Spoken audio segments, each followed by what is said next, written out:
धन्यवाद, धन्यवाद।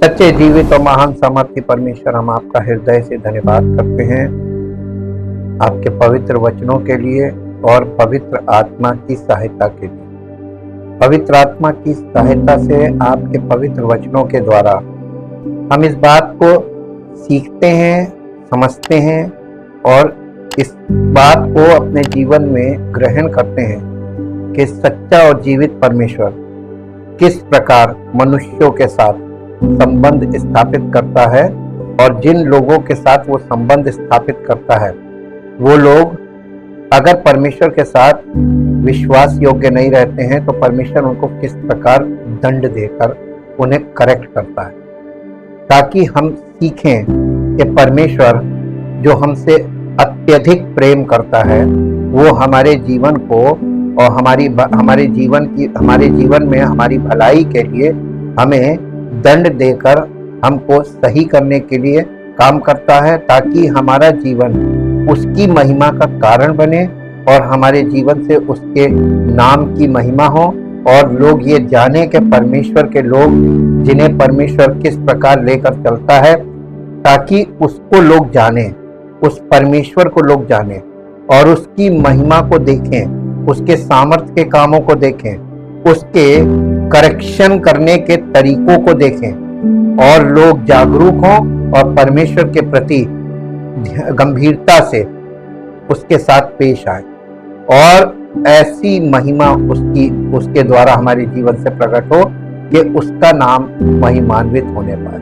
सारी महिमा आपको मिले परमेश्वर। प्रार्थना को प्रभु यीशु मसीह के पवित्र नाम से मांगते हैं, आमीन। Praise the Lord. सबको जय मसीह की। हम परमेश्वर का बहुत धन्यवाद करते हैं इस अवसर के लिए कि हम लोगों को यह अवसर मिलता है कि हम परमेश्वर की उपस्थिति में आ पाते हैं, परमेश्वर की उपस्थिति में परमेश्वर के वचनों को सुन पाते हैं, और केवल सुनना नहीं है, सुनकर समझना है और उन वचनों को ग्रहण करना है और उन वचनों में बने रहना है।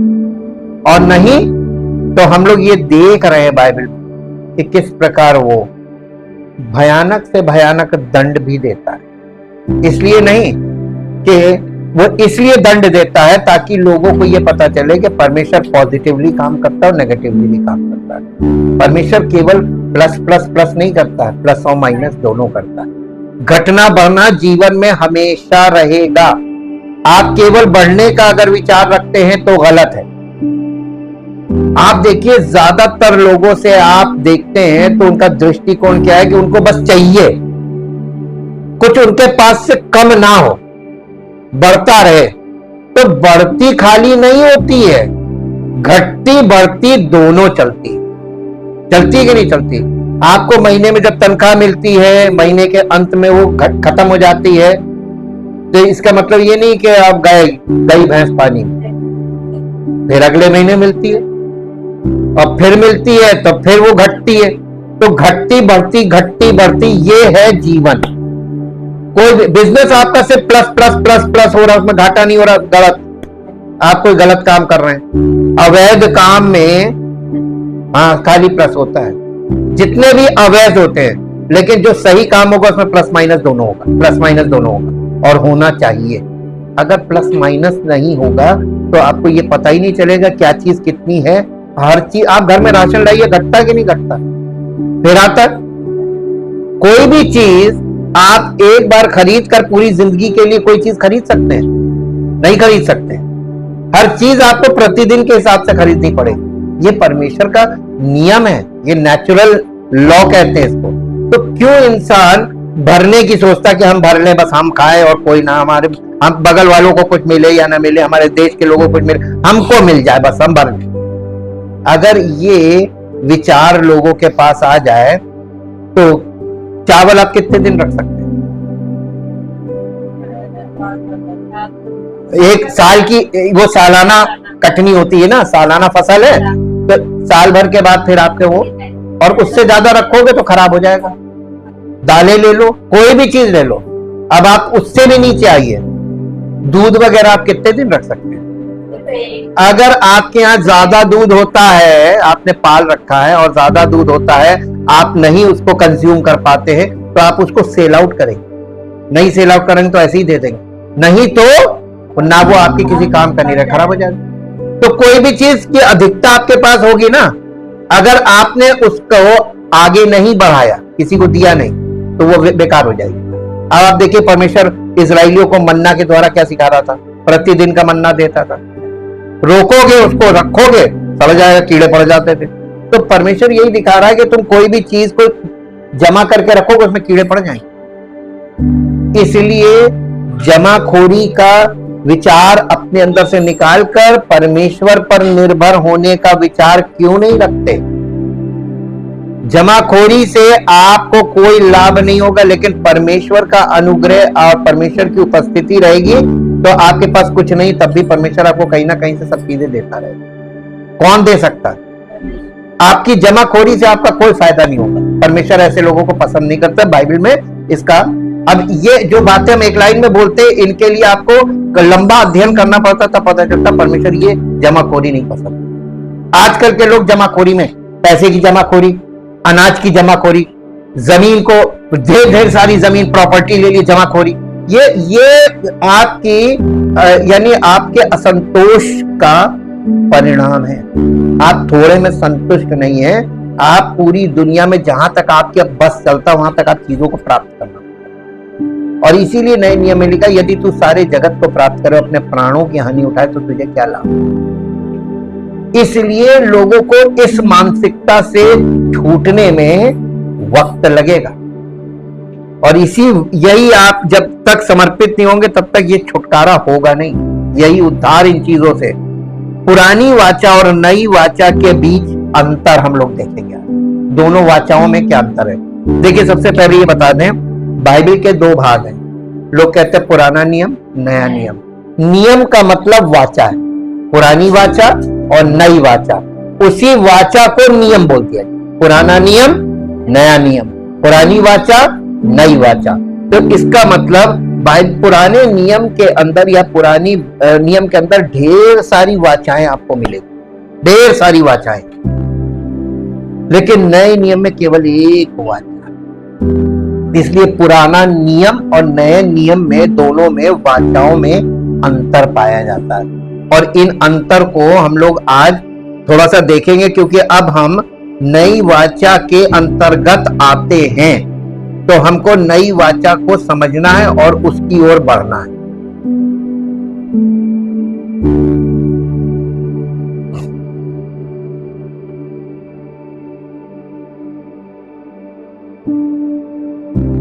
पुरानी वाचा या पुराना नियम व्यवस्था है, और जबकि नई वाचा अनुग्रह।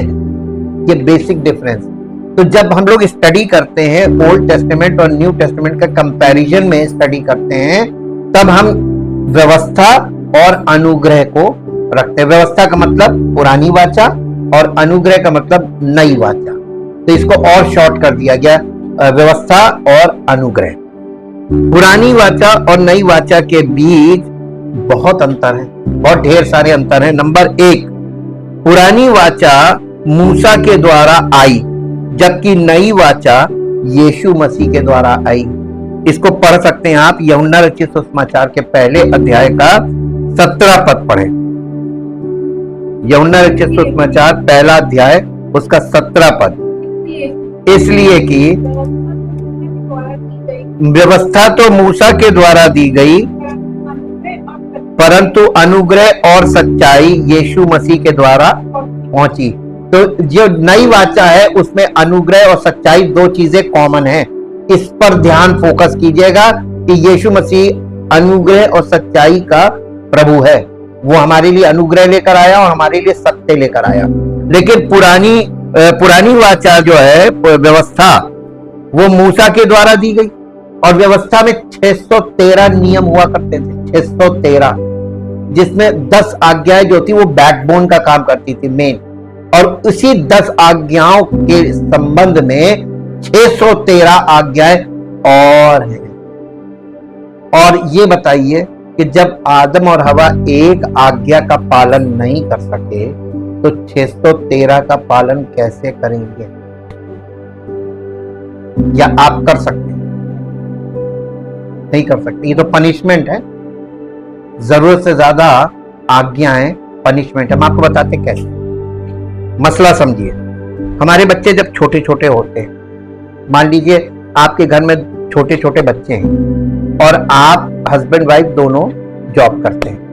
आपके बच्चे घर में, आप अपने बच्चों को घर में जब छोड़ते हैं तो आप अपने बच्चों के लिए किसी एक व्यक्ति को भी नियुक्त करते हैं कि भैया इसको देखभाल बच्चों की करे।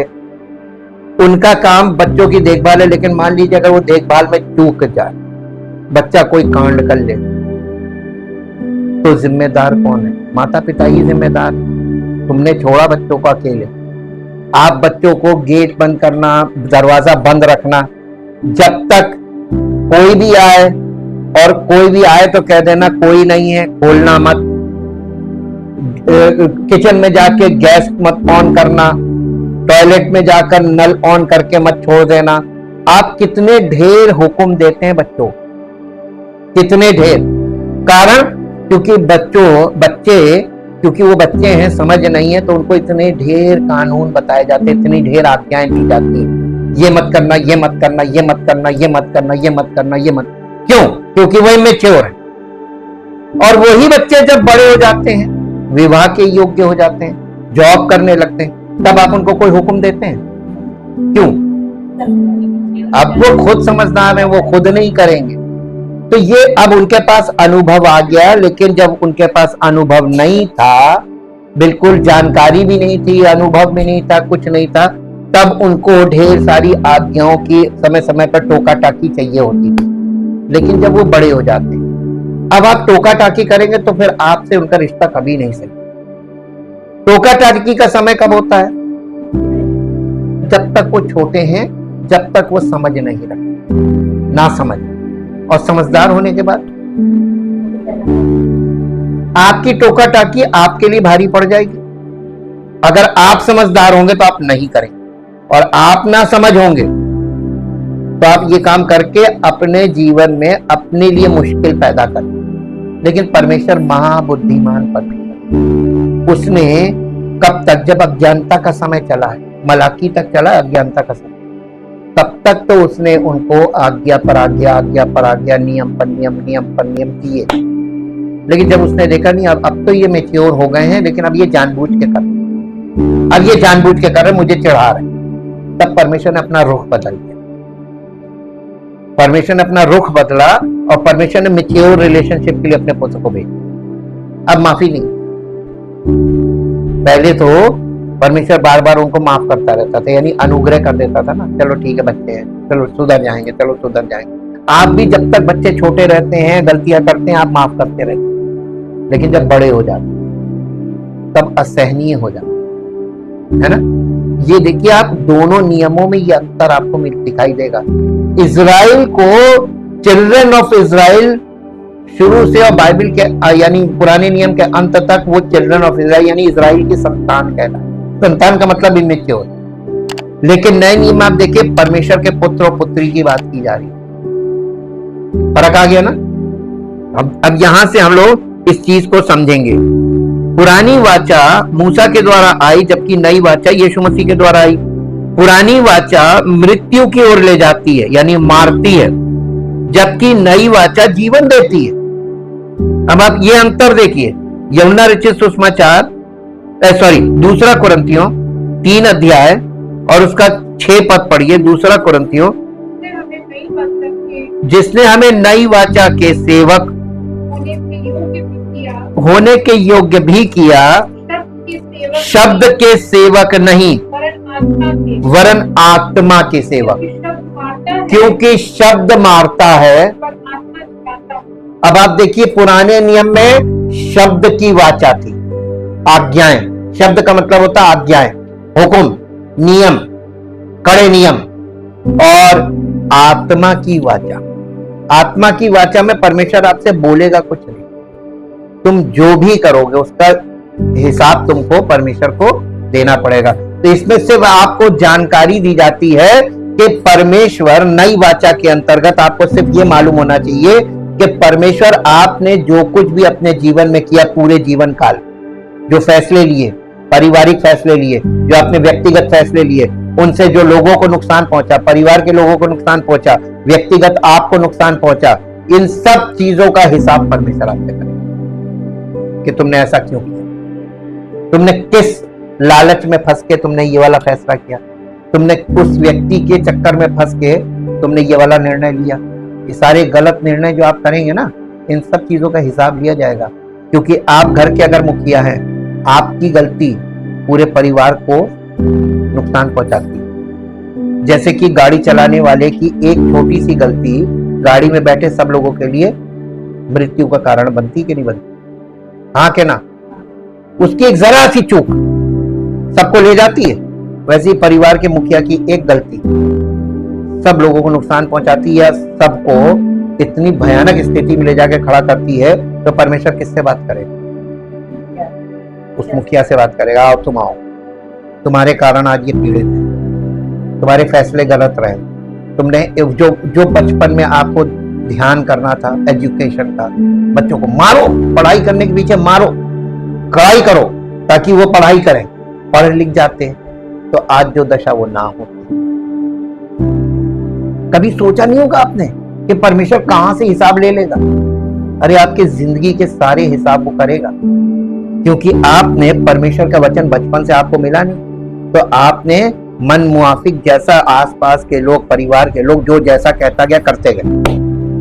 एट लास्ट जब आप परमेश्वर के पास बड़ी उम्र में आते तो आपके लिए मुश्किलें ज्यादा हैवी हो जाती है, क्योंकि अब आपके चारों तरफ घर में ही वो जंगल खड़ा हो। अब उस जंगल को आप काट नहीं सकते। बच्चों को अपने कोई परमेश्वर को हत्या का भी बदला लेगा क्या? मार कर देगा। इसलिए हम लोगों को यह देखने की जरूरत है कि पुरानी वाचा मृत्यु की ओर ले जाती है, यानी मारती है, शब्द, नियम, आज्ञा, जबकि नई वाचा जीवन देती है। पुरानी वाचा यीशु मसीह के द्वारा समाप्त की गई। रोमियो की पत्री 10 अध्याय, रोमियो की पत्री 10 अध्याय और उसका 4 पद पढ़िए। क्योंकि हर एक विश्वास करने वाले के लिए धार्मिकता के निमित्त व्यवस्था का अंत, यानी पुराने नियम का, पुरानी वाचा का अंत। पुरानी वाचा क्या थी? रिलीजन। आप जन्म से किसी न किसी रिलीजन में थे ना, तो वो आप अपने पुराने नियम में थे, और सबका पुराना नियम एक ही जगह से निकलता है, यानी सारे रिलीजन एक ही जगह से आ रहे हैं। ज्यूइश रिलीजन से ही सारे रिलीजन निकलते हैं। ये अभी आप नहीं समझ पाएंगे, अभी आप और थोड़ा मैच्योर होगे तो आपको साफ दिख जाएगा कि यही एक रिलीजन था, और सब लोगों ने इसी रिलीजन की कुछ कुछ चीजों को अपना लिया, उन्होंने अपना रिलीजन। भाई अपना नाम लिख दीजिए। हमने जैसे मसीह में लोग क्या करते हैं, मसीह में लोग कुछ आयतों को लेते हैं, व्हाट वी बिलीव बनाकर, और कहते हैं ये हमारा डिनोमिनेशन। हर डिनोमिनेशन के पास बाइबल के कुछ पद हैं और कुछ एक दृष्टिकोण बना लेते हैं कि हम तो इन बातों पर प्रचार करते हैं क्योंकि हमारा विश्वास बाइबल में परमेश्वर को लेकर ये है, यीशु मसीह को लेकर हमारा ये विश्वास है, वही एक डिनोमिनेशन बन जाता है। तो ये जितने रिलीजन, ये एक तरीके से देखा जाए तो ये डिनोमिनेशन हैं। सबने अपने अपने डिनोमिनेशन बना लिए, और डिनोमिनेशन में इनकी अपनी शिक्षाएं होती है। उसमें कुछ थोड़ी सच्चाई, अर्ध सत्य होता है, आधा सत्य होता है, और आधा उनका अपना होता है। अपना अनुभव प्लस थोड़ा सा सत्य मिला दो तो एक डिनोमिनेशन खड़ा हो जाता है। ये है मिक्सचर। पुरानी वाचा यीशु मसीह के द्वारा समाप्त कर दी गई, यानी रोमियो की पत्री 10 अध्याय 4 पद में, क्योंकि हर एक विश्वास करने वाले के लिए धार्मिकता के निमित्त मसीह व्यवस्था का अंत है। और आपके जीवन में अभी भी आप व्यवस्था को फॉलो कर रहे हैं, यानी पुरानी वाचा को, उन नियमों को, उन बातों को, उन पुरानी, यानी यहां तक कि अंधविश्वास की बातों को भी बिलीव कर रहे हैं। बिल्ली रास्ता काट गई, रुक गए, ऐसी छोटी छोटी बातें ढेर सारी हैं, क्योंकि हम ऐसी जगह रहते हैं यहाँ पे ये चीजें बड़ी आम है ना। और आप इन चीजों को वास्तविक रूप में विश्वास करने लगेंगे तो आप अभी पुरानी वाचा में, आपका मन अभी रिन्यू नहीं हुआ। अब बताइए आप कितने रिन्यू हुआ, आपका माइंड कितना रिन्यू हुआ कि नहीं हुआ? थोड़ा बहुत जाग रहा है, जाग रहा। गुड, यही होना चाहिए, यही आंसर परमेश्वर आपसे एक्सपेक्ट कर रहा है कि कुछ तो हो रहा है। आप जितना मन लगाएंगे उतना ही होगा, जितना आप ग्रहण करेंगे उतना ही होगा, यह आपके ऊपर है।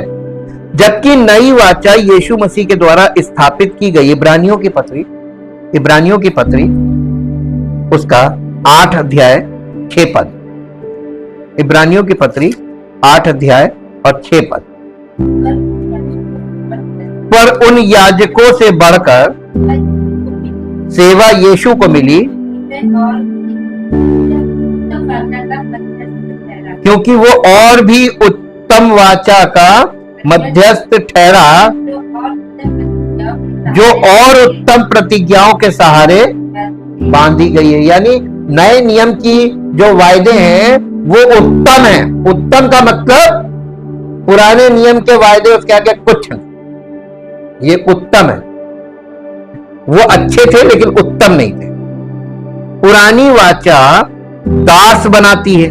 गलातियों की पत्री उसका 5 अध्याय, गलातियों की पत्री उसका 5 अध्याय और पहला पद पढ़िए। मसीह ने स्वतंत्रता के लिए हमें स्वतंत्र किया है, अतः किसमें? स्वतंत्रता में स्थिर रहो, और दासत्व के जुए में फिर से ना जुटो। यानी दोबारा गुलाम मत बन जाना, पाप के गुलाम।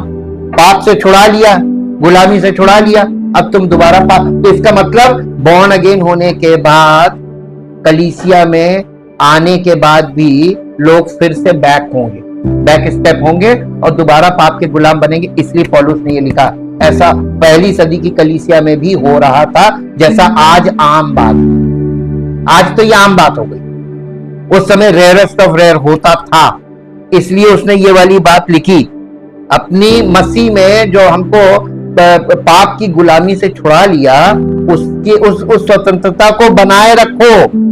नहीं तो ढेर सारे आपके खुद के विचार, आपकी खुद की भावनाएं आपको दोबारा पाप की गुलामी में खींच ले जाए।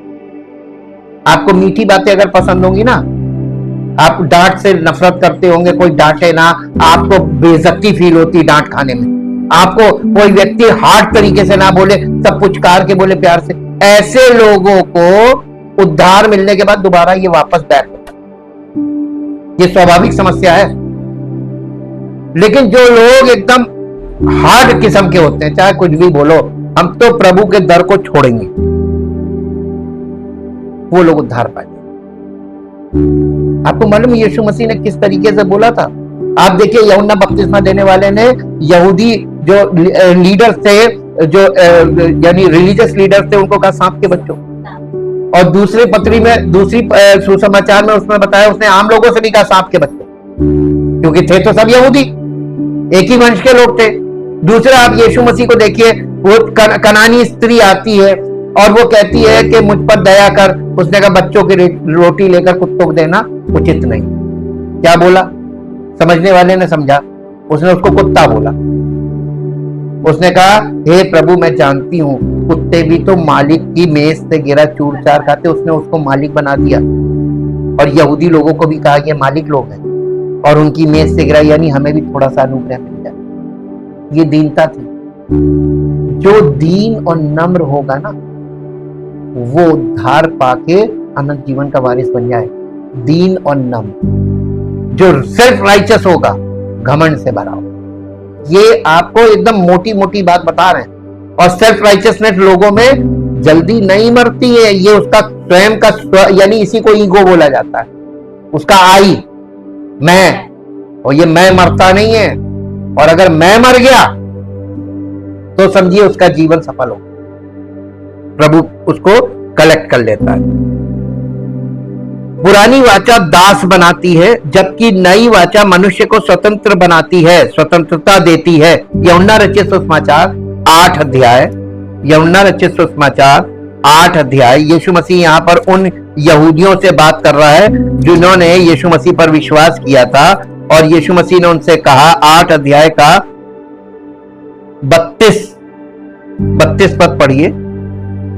हाँ, तुम सत्य को जानोगे और सत्य तुम्हें स्वतंत्र करेगा। अब इसके बाद इसका 36 पद पढ़िए, 36। इसलिए यदि पुत्र तुम्हें स्वतंत्र करेगा तो सचमुच तुम स्वतंत्र हो जाओगे। खाली विश्वास नहीं करना है, पुत्र तुम्हें स्वतंत्र करेगा। सत्य को जानोगे, सत्य कौन है? प्रभु यीशु मसीह पुत्र, और पुत्र को जानोगे और फिर पुत्र तुमको स्वतंत्र करेगा जब तुम समर्पण करोगे। तो समर्पण के बिना स्वतंत्रता मिलेगी नहीं, खाली विश्वास। विश्वास से तो आप पर अनुग्रह होगा, उसके बाद का काम कब होगा? समर्पण। और समर्पण नहीं होगा तो उसके बाद का काम नहीं होगा। पुरानी वाचा मनुष्य को अपूर्ण छोड़ती है, जबकि नई वाचा मनुष्य को सिद्ध छोड़ती है, सिद्ध कर देती है। इब्रानियों की पत्री 7 अध्याय और उसका 19 पद पढ़िए। इब्रानियों की पत्री, इसलिए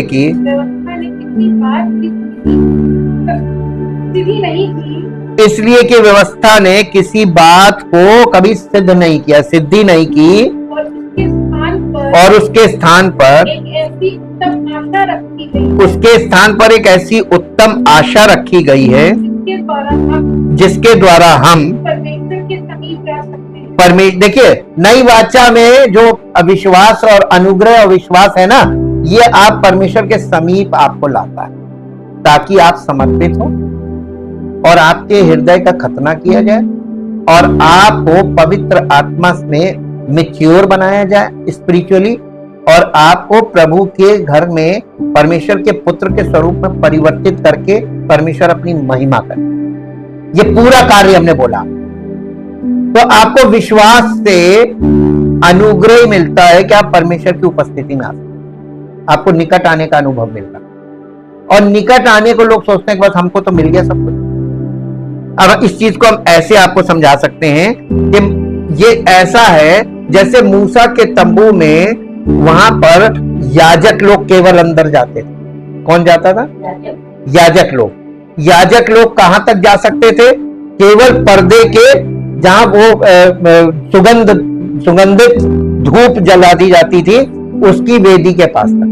इसको कहते हैं परमेश्वर के समीप जाना। और वहीं पे जाके वो परमेश्वर से निवेदन करते थे।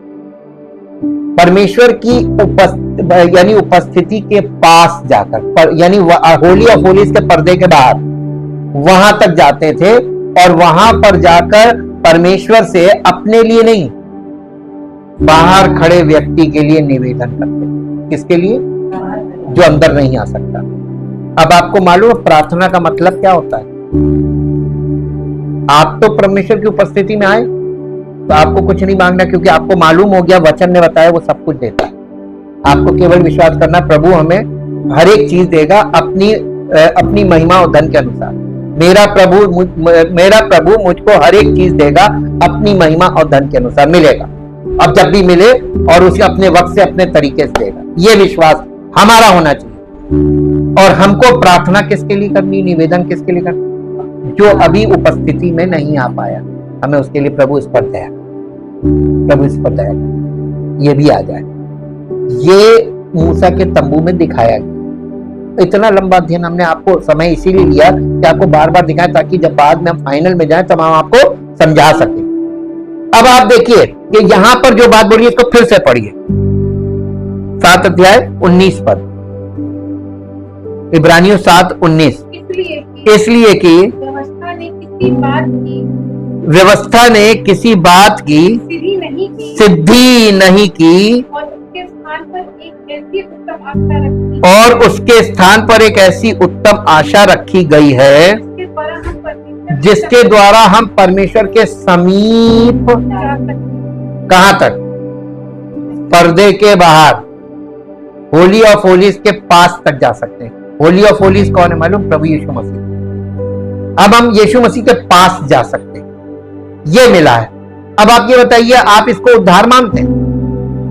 ये उद्धार नहीं है, ये आपको चांस मिला है ताकि आप पूरा उद्धार प्राप्त कर लो, और यहीं पे लोग गच्चा खा जाते हैं। जो व्यक्ति कभी राजा के सिंहासन के सामने तक कभी ना गया हो और अचानक से उसको एक जीवन में अवसर मिल जाए कि राजा के सिंहासन के पास तक पहुंच जाए, केवल उसके बाहर निकल कर देखिए, फिर तो वो राजा से बड़ा आदमी है। वो पब्लिक को बांध लेगा, अरे हम तो राजा के बगल में, अरे राजा हमारे पर फिदा हो गया, ऐसी तो यीशु मसीह के साथ लोग कर रहे हैं, यही तो कर रहे हैं। ये गलत है। आपके जीवन में उसका स्वरूप नहीं है तो आप झूठे गवाहें, ये चीज आपको साथ साथ चलेगी। अब देखिए, पुरानी वाचा पाप को उजागर करती है। गलातियों की पत्री 3 अध्याय 19 पद, गलातियों 3:19।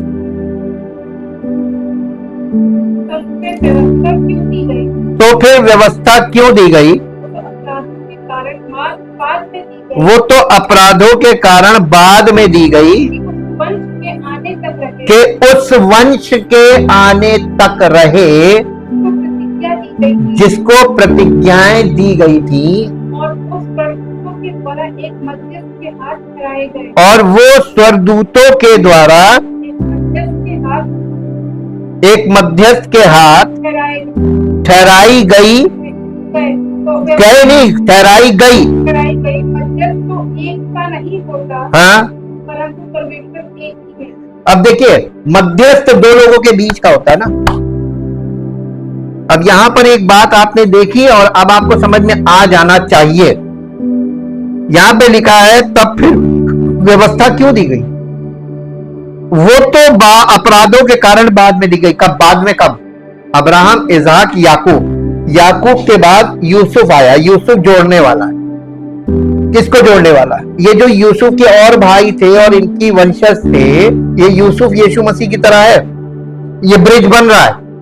ये अब्राहम, इज़हाक, याकूब, इस वंश को, और ये जो जितने भी लोग जो वाचा के संतान तो थे, अब्राहम की संतान तो थे फिजिकली, लेकिन ये वाचा से बाहर चले अपनी मनमानी के कारण और मूर्ति पूजा करने के कारण।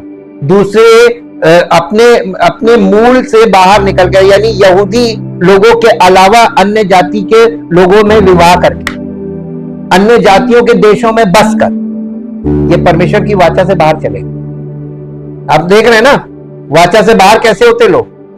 ठीक वैसे ही जैसे कलीसिया में आप यहां पर है, रिफाकत रख रहे हैं, आप संगति रख रहे हैं, और एकदम से यहां से निकलकर अलग कहीं और चले दूसरी जगह, और आपके दिमाग में ये एक गलत धारणा काम करती है, अरे कलीसिया ये भी कलीसिया वो भी। यही तो करता है ना। आप अपने मन से अपनी जगह बदलने वाले कौन? परमेश्वर आपकी एक एक नस नस को चेक करता है, नस नस चेक करता है। आपकी हर हरकत में परमेश्वर एक कमी पकड़ लेता है। जहां आप मनमानी कर रहे हो, आप अपनी मनमानी के लिए अलग, क्योंकि नीति वचन में लिखा है कि जो देखिए कलीसिया से जो लोग अलग होते हैं वो अपने मन की करने के लिए, जब देखते हैं यहां मन की नहीं कर पाएंगे तो वो अलग होते हैं। तो जो अपने परिवार से या अपने समुदाय से अलग होता है वो अपनी मनमानी करता है। ये याद रखिए, प्रिंसिपल्स हैं ये, और इसी से पता चल जाता। जैसे ये लोग वाचा के बाहर चले गए थे ना, इनको यहाँ पे दिखाया मिस्र का प्रधानमंत्री बना, और ये वहां अकाल पड़ा। जब ये अकाल पड़ा तो ये इसी के पास आए। ठीक वैसे ही यीशु मसीह, देखिए यहाँ पे लिखा हुआ है, ये वो तो अपराधों के बाद में दी गई, उस वंश के आने तक रहे। वो कौन है? यहाँ पे लिखा उस वंश के आने तक रहे। हाँ, यीशु मसीह, अब्राहम का वंश यीशु मसीह है। अब ये जो वाचा से बाहर चले गए थे, मूसा की व्यवस्था में बांध दिए गए, बाउंड्री बना दी। यही तो लिखा हुआ है गलातियों में कि वो उनकी रखवाली होती थी, व्यवस्था के अंतर्गत उनकी रखवाली होती थी, ताकि वो इससे बाहर ना भागे। वो परमेश्वर अपने परिवार से, अपने समुदाय से, अब्राहम, इज़हाक, याकूब, उस वंश से बाहर भाग गए, तो परमेश्वर ने उन्हें व्यवस्था में बांध दिया, आज्ञाओं में बांध दिया। देखिए ये कानून था, कानून में बांध दिया, भागो, तुम्हें ये कानून भागने नहीं देगा। और उसके बाद यीशु मसीह के आने तक वो बंधे। यीशु मसीह ने उनके छुटकारे के लिए अपना प्राण दे दिया, क्योंकि पाप की मजदूरी क्या है? तो परमेश्वर अगर उनको मार देता तो एक बहुत बड़ी संख्या यहूदियों की खत्म हो जाती, वो देश में कुछ भी नहीं रह जाते। परमेश्वर का अनुग्रह देखा आपने, उनको बचाने के लिए पुत्र को बलि करके उन्हें जीवन दान दे दिया। आज पूरा राष्ट्र खड़ा हुआ। ठीक वैसे ही हमको दिखा रहा है, अन्य जाति के लोगों को, कलीसिया के लोगों को, कि देखो मैं उनके साथ कितना हार्ड रहा हूं गलत पे, और वैसे मैं प्यार बहुत करता हूं, लेकिन गलत यानी पाप, मैं बर्दाश्त नहीं करता हूं, इसकी मैं सजा भी देता हूं। मैंने और नई वाचा में उसने अपने पुत्र के बलिदान पर सबको क्षमा कर दिया। इस क्षमा को लोग बहुत गलत रूप में देखते हैं, देखते जा रहे परमेश्वर कुछ नहीं करेगा, दयालु है। अरे नहीं, आप अभी ठीक से नहीं जानते हैं, वो दयालु तो है लेकिन उसकी हार्डनेस अभी आपने देखी नहीं है। आप भाग के देखिए, अपने मन की करके देखिए, फिर देखिए हार्डनेस, फिर आपको पता चल जाएगा हाँ है, कड़क है और बहुत कड़क है, माता पिता से भी ज्यादा। माता पिता तरस खा जाएंगे, परमेश्वर तरस बिल्कुल नहीं खाता, गलत को गलत। इसीलिए जबकि नई वाचा पाप को ढांकती है, रोमियो की पत्री, पुरानी वाचा पाप को उजागर करती है और नई वाचा पाप को ढकती है। रोमियो 4 अध्याय उसका 1 पद से 8 पद तक पढ़िए। इसलिए हम क्या कहें, हमारे शारीरिक पिता अब्राहम को क्या प्राप्त हुआ? क्योंकि यदि अब्राहम कामों से धर्मी ठहराया जाता तो उसे घमंड करने की जगह होती, परंतु परमेश्वर के निकट नहीं। यहाँ पे देखिए फिर पुराना नियम, पवित्र शास्त्र का मतलब पुराना नियम। पुराना नियम क्या कहता है? ये कि अब्राहम ने परमेश्वर पर विश्वास किया और ये विश्वास उसके लिए धार्मिकता गिना गया। काम करने वाले को मजदूरी देना दान नहीं परंतु हक समझा जाता है, परंतु जो काम नहीं करता वरन भक्तिहीन के धर्मी ठहराने वाले पर विश्वास करता है, उसका विश्वास उसके लिए धार्मिकता गिना जाता है। जिसे परमेश्वर बिना कर्मों के धर्मी ठहराता है उसे दाऊद भी धन्य कहता है। अब यहाँ पे देखिए भजन संहिता से यहाँ पे पद दिए गए हैं, धन्य है वे जिनके अपराध क्षमा हुए और जिनके पाप ढांपे गए। नई वाचा में ढांपे जा रहे, ढांपे जा रहे, लेकिन अगर मसीह का स्वरूप आप में बना देगा ना तो मिटा देगा, क्योंकि पाप मिटाकर वो पुत्र के स्वरूप में हमें ढालता है। तो ढांपे गए पे वो भाग गए तो दोबारा पाप में फंस गए। तो वो जो उनको बॉर्न अगेन हुए और उनका जो अनुग्रह हुआ तो बेकार हो। इसीलिए उसको डाउन पेमेंट बोला गया। डाउन पेमेंट में ही लोग बौराने लगते हैं। एक पुरानी कहावत है ना, कनक कनकते 100 गुनी मादकता अधिकाय व पाए बौराए। तो परमेश्वर थोड़ा सा देकर चेक करता है, पवित्र आत्मा हल्का सा टच देता है, उसी में बौरा गए, कहता है छट गया। थोड़ा सा पैसा देता है, उसी में बौरा गया। कुछ चीजें होती है जो थोड़ी सी आप दे दीजिए और उसमें अगर कोई बौरा गया तो गया, रेस से बाहर हो गया। यही बात बताई जा रही है। तो वो ये धन्य वचन क्या खतना ही वालों के लिए या खतना रहितों के लिए भी? हम ये कहते हैं अब्राहम के लिए उसका विश्वास धार्मिकता गिना गया, तो वो कैसे गिना गया? खतने की दशा में या बिन खतने की दशा में? खतने की दशा में नहीं, परंतु बिन खतने की दशा में।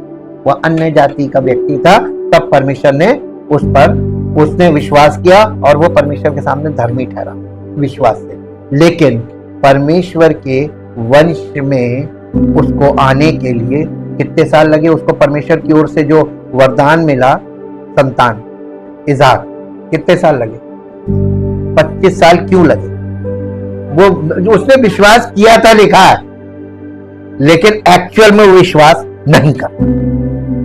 ये पहला वाला जो विश्वास होता है, ये परमेश्वर जिसको चुनता है ना, उसको उस समय एक घड़ी के लिए अपनी ओर से एक वरदान देता है, जिसे कहते हैं गिफ्ट ऑफ फेथ। विश्वास वरदान भी है और परमेश्वर उस विश्वास के वरदान को देकर तुरंत उस व्यक्ति को कलेक्ट करता है। और वो व्यक्ति बाद में घमंड करे कि नहीं मैंने तो प्रभु पे विश्वास किया तब प्रभु ने अनुग्रह किया ना, उसने अनुग्रह करके तुमको ग्रहण कर लिया ताकि, और तुम अभी भी पापी हो फिर भी उसने ग्रहण कर लिया। ये चीज हमेशा याद रखनी चाहिए। जैसे पौलुस ने कहा कि मैं यीशु मसीह पापियों के लिए आया जिसमें सबसे बड़ा मैं हूं। वो अपने आप को पापी मानता रहा, इसका मतलब वो परमेश्वर का ऋणी है, मसीह की धार्मिकता का प्रचार कर रहा था। मैं धर्मी नहीं, वो है धर्मी, मेरी धार्मिकता मसीह है। तो उसने अपनी और सेल्फ राइचियस आदमी को जरा सा कुछ टच होता है, उसकी सेल्फ राइचियसनेस प्रकट हो जाती है। देकर परखता है, लेकर भी परखता है। पुरानी वाचा समाप्त कर दी गई है जबकि नई वाचा लागू है। इफिसियों की पत्री 2 अध्याय, इफिसियों की पत्री 2 अध्याय उसका 15 पद पढ़िए।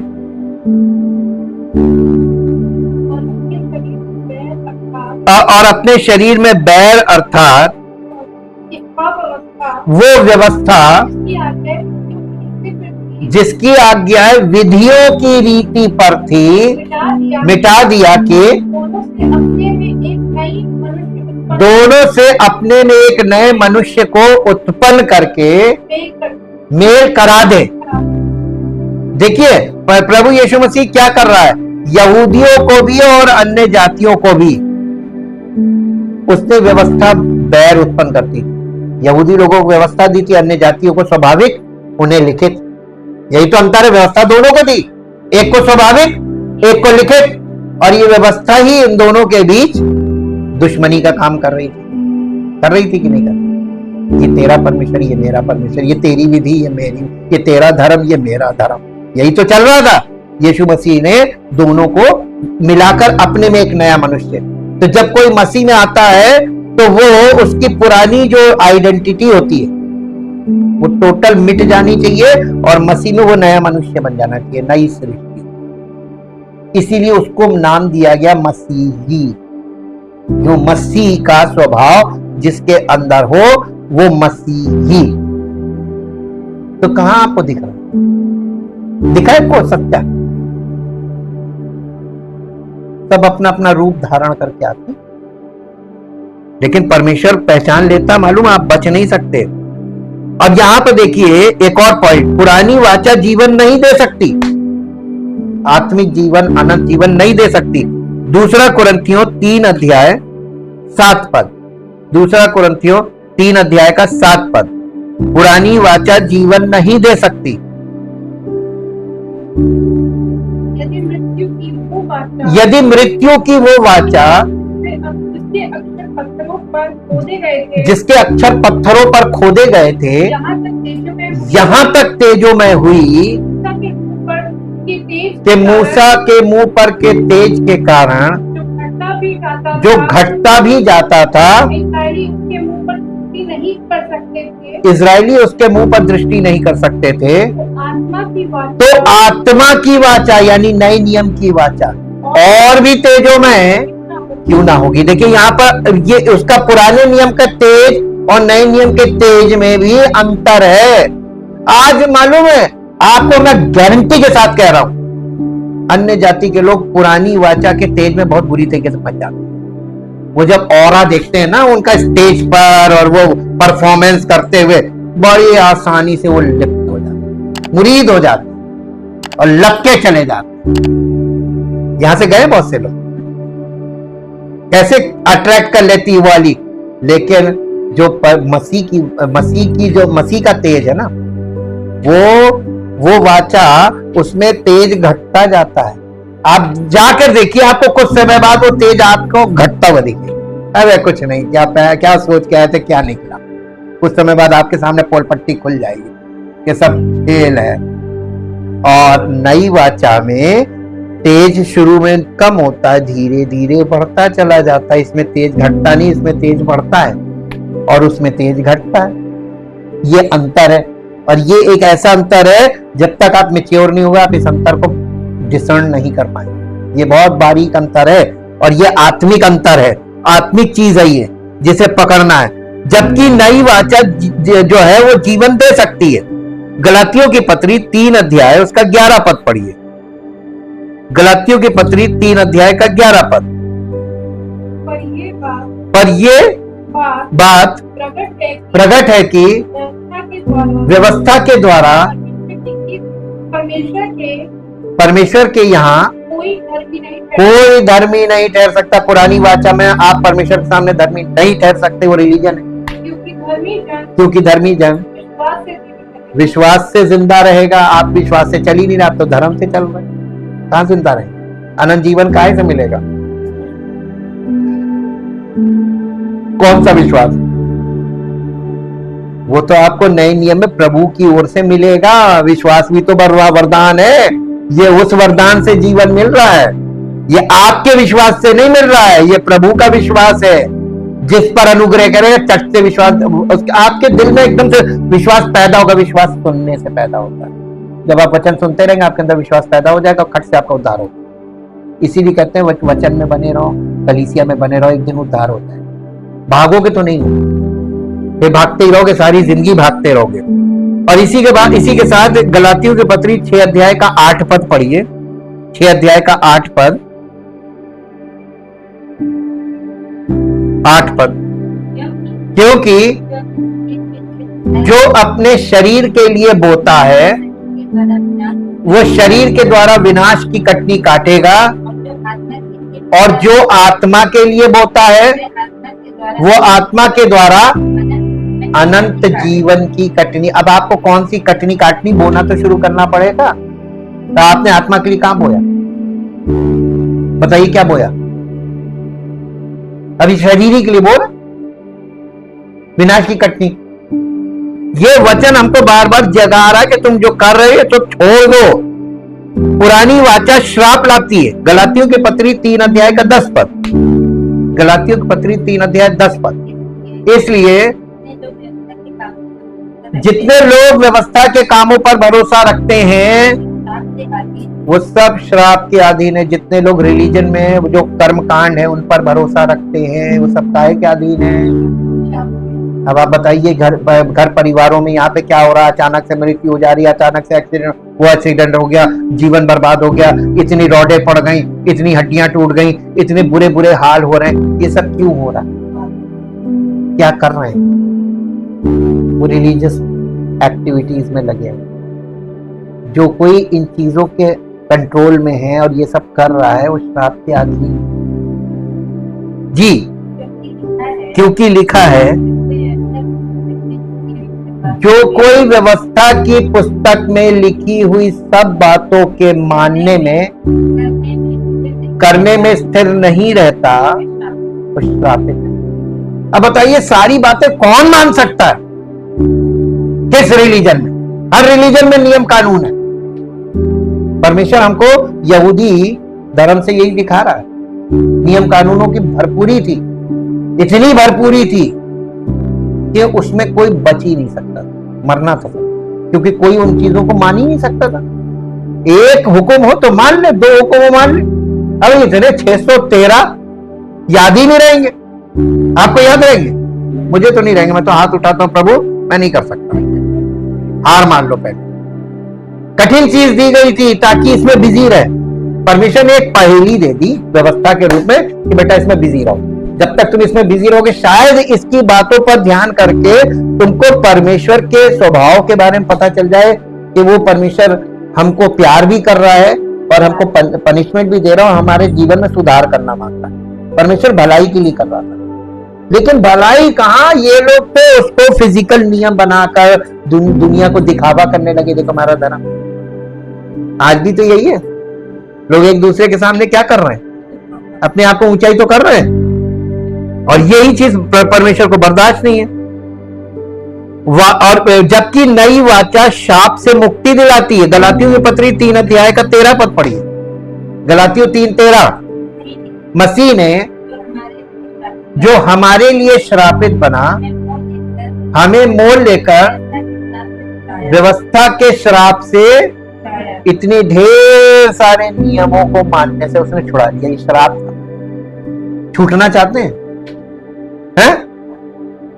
लेकिन इतना आसान नहीं है। चाहत अपनी जगह है, लेकिन इसके लिए आपको समर्पण करना पड़ेगा, वहां प्रॉब्लम आती है। चाहत तो बहुत जल्दी तैयार हो जाता दिल। पुरानी वाचा में जीवन कर्म से होता है, जबकि नई वाचा में जीवन विश्वास से होता है। आप कर्मों पर जी रहे हैं। आज हमारे देश में आप एक बड़ी आवाज उठती सुन रहे होंगे, कर्मा कर्मा कर्मा। परमेश्वर ने तो कर्मा को मिटा दिया। मसीह के बलिदान पे कर्मा मिटा दिया, क्योंकि कर्मों से कोई धर्मी ठहर ही नहीं सकता। और आज लोग कर्मा करते। कौन सा कर्मा? ये इसके लिए वर्ष पढ़ लीजिए।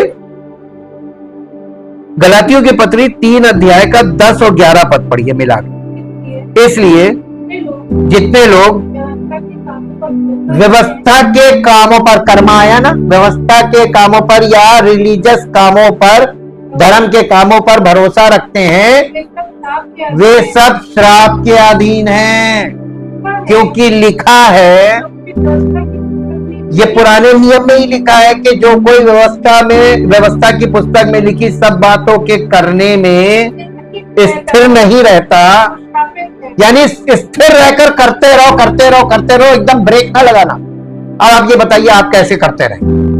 उसमें खर्चा आता था, खर्चा आता है। ये वहां पे जो बलि चलती थी वहां पे खर्चा आता था, सुबह शाम भी चलती थी और साल में 3 बार भी चल जाना पड़ता था, 3 बार अनिवार्य था। और 8 पर्व थे, सब में जाओ, कितना चढ़ा हुआ उतना पैसा कैलकुलेट करके देखिएगा, इतने पैसे कहां से आएंगे। तो ये कर्मों पर, और इसी से देखिए आज यही तो लोग कर रहे हैं। आज चुटपुट चुटपुट चुटपुट थोड़ा थोड़ा थोड़ा थोड़ा सस्ते में, वो सोचते हैं कि सस्ते, अरे आप थोड़ा थोड़ा करके जहां दे रहे हैं वहां पर तो बहुत ढेर हो रहा है ना। ये एक तरीके का बिजनेस है। जीवन विश्वास से होता है। जी क्या पढ़ा था? हाँ, पर ये बात प्रकट है व्यवस्था के द्वारा परमेश्वर के यहाँ कोई धर्मी नहीं ठहरता, क्योंकि धर्मी जन विश्वास से जीवित रहेगा। पुरानी वाचा एक छाया है। कुलस्सियों की पत्री 2 अध्याय 14, 15, 16, 17, 2 अध्याय। और विधियों का वो लेख जो हमारे नाम पर था और हमारे विरोध में था, मिटा डाला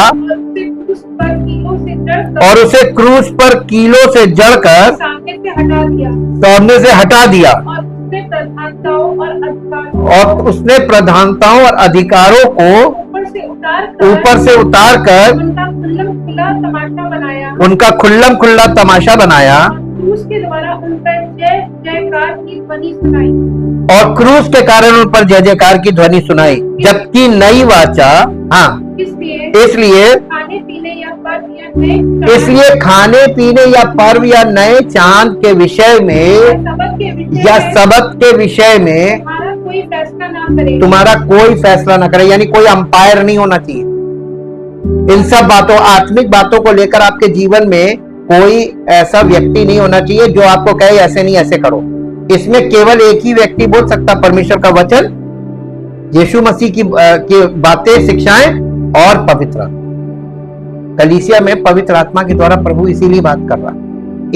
एक जगह से बात करे ताकि सबका विश्वास एक हो, सबकी समझ एक हो, सबका सब कुछ एक होना चाहिए। जी नहीं, 17 पर पढ़ा, पढ़ दीजिए। क्योंकि ये सब आने वाली बातों की छाया है, पर मूल वस्तुएं मसीह की। तो इसका मतलब पुरानी वाचा में, पुरानी वाचा एक छाया थी, शैडो। शैडो का मतलब होता है स्केच। आपके सामने 2 पिक्चर रखी जाए, एक आपका स्केच रखा जाए और एक आपकी कैमरे से खींची कलर्ड फोटो रखी जाए, तो लोग किसमें ज्यादा अच्छे से आपको पहचानेंगे, स्केच में या कलर्ड फोटो में? तो पुराने जमाने में स्केच का जमाना था, रफ पिक्चर एक आइडिया से बनाई गई, उसमें आपकी असली सूरत नहीं होती है, एक झलक होती है ना। तो पुराना नियम एक झलक और नया नियम वास्तविकता। ठीक, तो हर रिलीजन पुराना नियम है, और हर रिलीजन का जो पुराना नियम है तो वो एक छाया है, और लोग छाया पकड़ रहे हैं। रिलीजियस उसमें क्या कर रहे हैं? छाया पकड़ रहे, छाया के पीछे भाग रहे हैं, जबकि नई वाचा वास्तविकता है। तो पुराना नियम छाया, रिलीजन जो है वो शैडो है, और न्यू कॉवेनेंट जो है वो रियलिटी, सच्चाई है।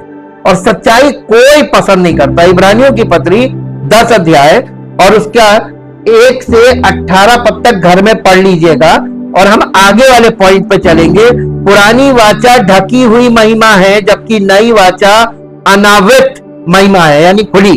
पुरानी वाचा में देखिए उसने मुंह पे कपड़ा डाल रखा था, ढकी हुई, और नई वाचा मसीह में जो मसीह का सेवक या मसीही लोग हैं, वो परमेश्वर की उपस्थिति में जाते तो सर नहीं ढकते, उनका सर खुला होना चाहिए।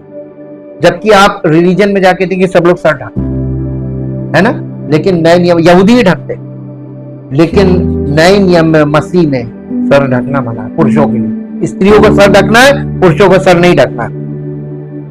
पुरानी वाचा ढकी हुई महिमा, जबकि नई वाचा अनावृत महिमा। 2 कुरिन्थियों 3 अध्याय उसका 13 पद। 2 कुरिन्थियों 3 अध्याय का 13 पद। और पर मूसा के समान नहीं, जिसने अपने मुंह पर पर्दा डाल रखा था, ताकि इजराइल उसे उसके घटने वाले तेज को के अंत को, घटने वाले तेज के अंत को ना देखे। ये थोड़ी देर बाद ये खत्म हो जाएगा, तो वो ढांके रहता। ये ढकना नहीं लगना, मसीह में उघाड़े ताकि उसकी महिमा हमारे जीवन से प्रकट हो। और इसीलिए पुरानी वाचा में कई महायाजक थे। इब्रानियों की पत्री 7 अध्याय का 23 पद में लिखा है, जबकि नई वाचा में केवल एक ही महायाजक यीशु मसीह है। इब्रानियों की पत्री 7 अध्याय का 24, 25, 26, 27, 28 घर में पढ़ लीजिएगा, 23 से 28 तक। पुरानी वाचा में सांसारिक याजक थे।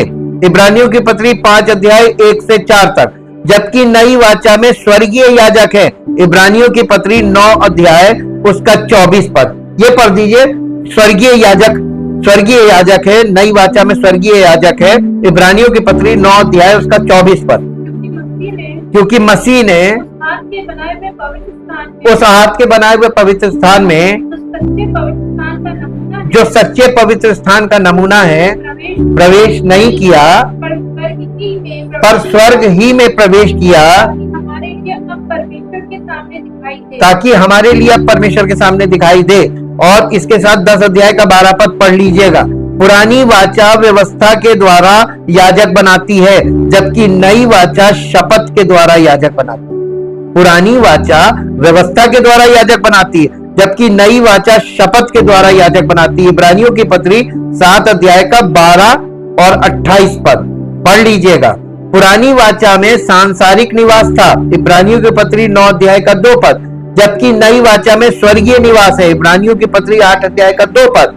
पुराने नियम का याजक पद हारून के वंश में था, हारून याजक पद, जबकि नए नियम का याजक पद मेलिकिसिदक वंश में है, मेलिकिसिदक याजक पद। इब्रानियों की पत्री 7 अध्याय का 11 पद और 21 पद पढ़ लीजिएगा। पुरानी वाचा में याजक यानी महायाजक पापी थे।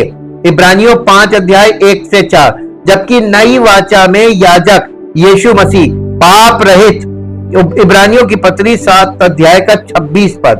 पुरानी वाचा पूरी हो चुकी है। मत्ती रचित सुसमाचार 5 अध्याय का 17 और 18 पद, जबकि नई वाचा अब लागू है। इब्रानियों की पत्री 8 अध्याय का 6 पद और 10 अध्याय का 9 पद।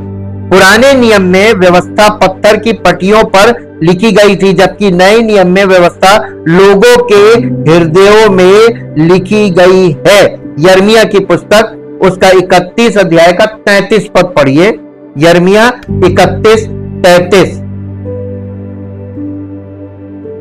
का 33। परंतु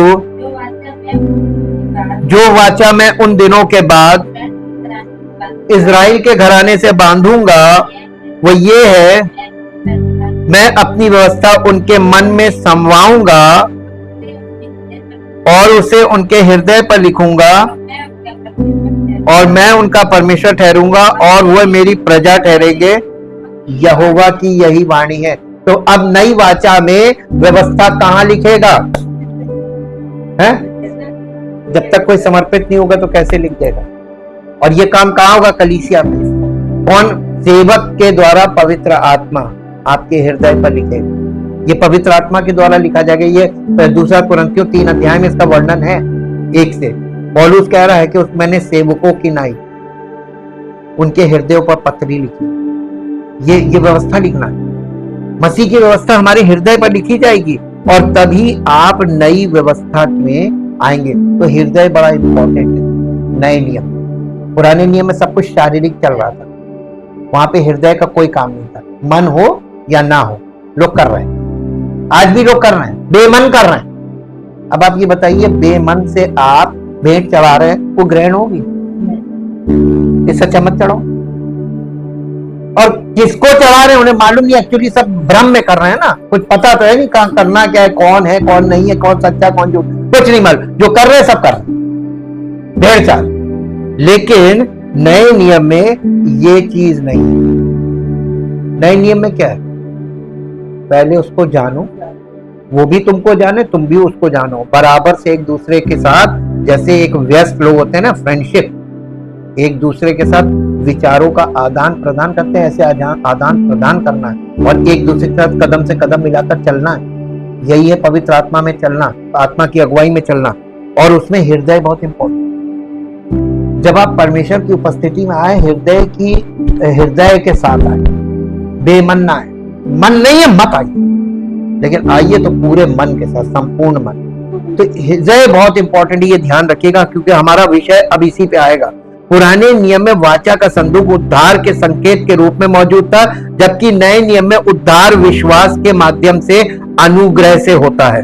पुरानी वाचा में काम करने की मांग की गई थी, जबकि नई वाचा में केवल आज्ञाकारिता की मांग की गई। नए नियम में क्या चाहिए? सिर्फ हुक्म मानना है, और हुक्म ही तो नहीं मानते हैं लोग। मान ले तो फिर तो सारे मसले सॉल्व हो जाए।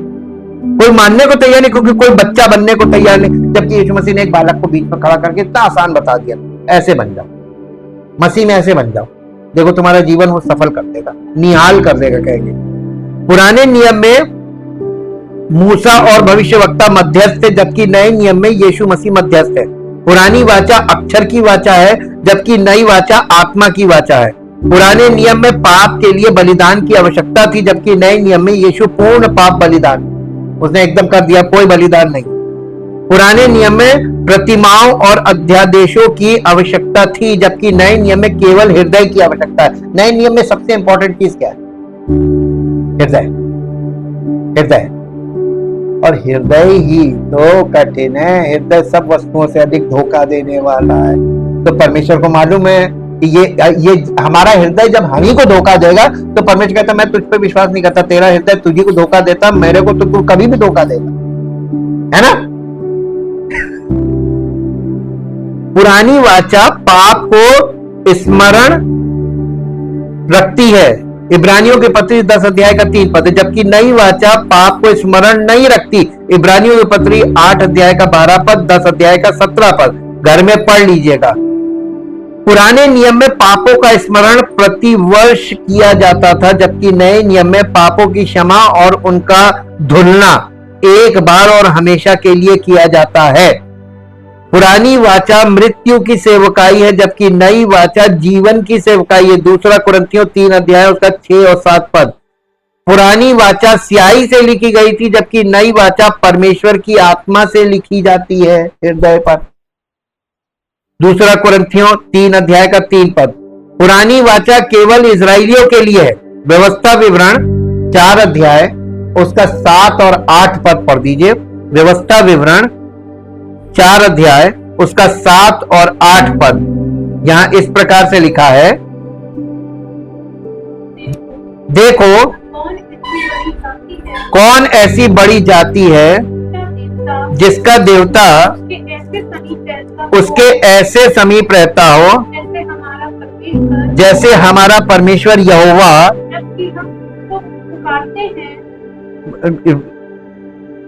4 अध्याय का 7 और 8। हाँ, जबकि हम उसको पुकारते हैं, फिर कौन ऐसी बड़ी जाति है जिस ऐसी धर्ममय विधि और नियम हो, जैसे कि ये सारी व्यवस्था जिसे मैं आज तुम्हारे सामने रखता हूँ। ये इतना घमंड इन लोगों को था, परमेश्वर के नियमों को लेकर इतना घमंड करते थे, मानते नहीं थे, लेकिन दूसरों के सामने कि हमारे नियम बहुत है, तुम्हारे यहाँ गलत नियम, ये नहीं करना, तेरा मेरा नहीं करना। एक्चुअली परमेश्वर एक ही। जिसको नहीं मालूम है परमेश्वर, तो आप मसीह का प्रेम हमारे जीवन से अगर दूसरे के जीवन में प्रेम टच करेगा, उसको प्रेम प्रभावित करेगा, तो वो हमारी बात को सुनने और समझने लगेगा। वो हमारे जीवन को देखकर कहेगा नहीं ये इसका जीवन अच्छा है, तो वो आपके पीछे पीछे आएगा। लेकिन आप अगर अपनी बात रखेंगे जैसे ये लोग करते थे, वो नहीं, पुरानी वाचा केवल इजराइलियों के लिए, जबकि नई वाचा सभी मनुष्यों के लिए। लूका रचित सुसमाचार 22 अध्याय उसका 20 पद, लूका रचित सुसमाचार 22 अध्याय उसका 20 पद। इसी रीति से उसने भोजन के बाद कटोरा भी ये कहते हुए दिया, ये कटोरा मेरे उस लहू में जो तुम्हारे लिए बहाया जाता है नई वाचा है। ये सबके लिए है, सबके लिए। पुरानी वाचा केवल इजराइलियों के लिए थी, नई वाचा जो कोई चाहे, सबके लिए का मतलब ये नहीं कि अनिवार्य सब पर, जो परमेश्वर से प्रेम करेगा और उसके पास आएगा उसके लिए है। अब आपको परमेश्वर की ओर बढ़ना, परमेश्वर आपकी ओर नहीं बढ़ेगा। नई वाचा के रचयिता यीशु मसीह की वो सारी महिमा में, क्योंकि सब कुछ का करने वाला वही है। परम पिता परमेश्वर, हम आपका हृदय से धन्यवाद करते हैं आपके पवित्र वचनों के लिए और पवित्र आत्मा की सहायता के लिए, जिसके द्वारा हम आपके वचनों को समझ सकते हैं, आपके वचनों को ग्रहण कर सकते हैं और आपके वचनों को आदर देकर उस पर उसकी आज्ञा मान सकते हैं और अपने जीवन में लागू करके आपकी महिमा का कारण बन सकते हैं। इसलिए प्रभु आदर और महिमा आपको मिले, सब कुछ के करने वाले आप हैं। और जितने लोग प्रभु यहाँ से जुड़े हुए हैं, जितने लोग प्रभु यहाँ पर रेगुलर आते हैं और जितने लोग अपने घरों पे आपके वचन में प्रतिदिन समय व्यतीत करते हैं, संपूर्ण हृदय के साथ हर एक की जिंदगी में आपकी महिमा प्रकट हो, हर एक का जीवन आपकी महिमा का कारण बने। आदर और महिमा आपको मिले। इस प्रार्थना को प्रभु यीशु मसीह के नाम से आमीन। Praise the Lord.